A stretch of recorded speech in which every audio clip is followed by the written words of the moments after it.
এখন 500 বছর আগেকার মসজিদের তলায় মন্দির খুঁজে পাচ্ছি, সার্ভে করার জন্য কোর্ট ইজাজত দিচ্ছে। আমি বলছি, আমি যদি কলকাতা হাইকোর্টে গিয়ে একটা যদি কাগজ দাখিল করি যে আমি দেখতে চাই মায়াপুর ইসকন মন্দিরের নিচে মসজিদ আছে, আমি সার্ভে করতে চাই, আমাকে হুকুম দিবে? বড় কষ্ট লাগে, আমি দেখতে চাই। আমি যদি বলি মুখ্যমন্ত্রীর কালীঘাটের বাড়ির নিচে মসজিদ আছে, আমাকে কি সার্ভে করতে দিবে? আমরাও তো দাবি করতে পারি, এগুলো ফুজুল দাবি।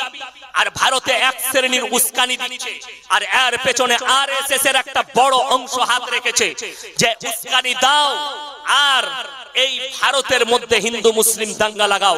কিন্তু ইনশাআল্লাহ পশ্চিমবঙ্গের হিন্দু মুসলিম আমরা ভাই ভাই, আমরা পড়েছি, আমরা এক বিনতে দুইটি কুসুম হিন্দু মুসলমান, আমরা পড়েছি বন্দে আলিমিয়ার লেখা, আমাদের ছোট গায়ে ছোট ছোট ঘর থাকিছে তা সবে মেলে নাহি কেউ পর, পাড়ার সকল ছেলে মোরা ভাই ভাই, একসাথে খেলি আর পাঠশালায় যাই।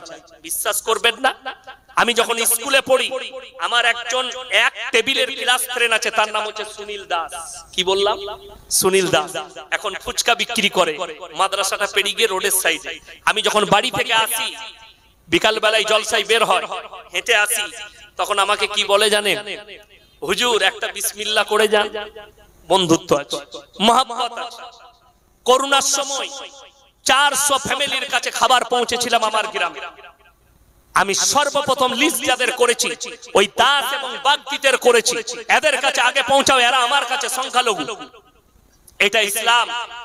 রাসূল আকরাম সাল্লাল্লাহু আলাইহি সাল্লামের হাদিস, তোমরা দেখো না তোমার বাড়ির পাশে কে বসবাস করছে, সে হিন্দু হোক, দলিত হোক, আদিবাসী হোক, খ্রিস্টান হোক, যে ধর্মেরই হোক, সে ক্ষুধার্ত হলে খাবার দাও, বস্ত্রহীন হলে বস্ত্র দাও, বিপদে পড়লে পাশে দাঁড়াও। এইটাই হচ্ছে ইসলাম। জোরে বলুন সুবহানাল্লাহ।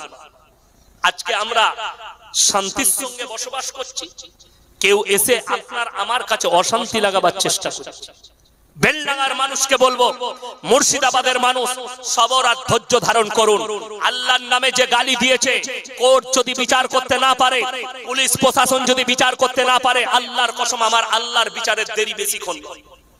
আর আল্লাহ যখন মার দেয়, আল্লাহর মারের আওয়াজ উঠে, ওটা যদি জানতে হয় ফিরাউনের লাশ রাখা আছে, গিয়ে জেনে নাও আল্লাহর মারের আওয়াজ নাই। কিন্তু আল্লাহর মার বড় ডেঞ্জার। নমরুদকে আল্লাহ ধ্বংস করেছে, খবর নাও। যতগুলো বেঈমান কাফের এসছে, আল্লাহকে গালি দিয়েছে, আল্লাহ তাদেরকে ধ্বংস করেছে। কিন্তু কি বলবো, মুসলিমরা সবর ধৈর্য ধারণ করতে জানেন না, যেটা রাসূল সাল্লাল্লাহু আলাইহি সাল্লাম দিয়েছে। আপনি উগ্রতা নিচ্ছেন, ওই জন্য আপনাকে বলছি এডুকেশন নেন, শিক্ষা নেন।